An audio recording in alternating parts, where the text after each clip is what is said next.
Meaning of indefinite article. Indefinite article. Indefinite article. Indefinite article.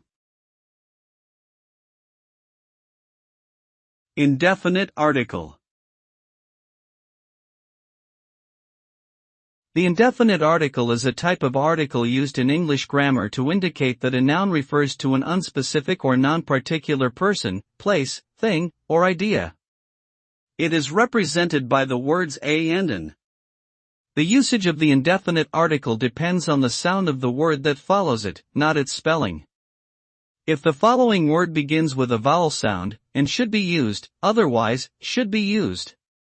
The indefinite article signals that the noun is one of many possible options, rather than a specific, known entity.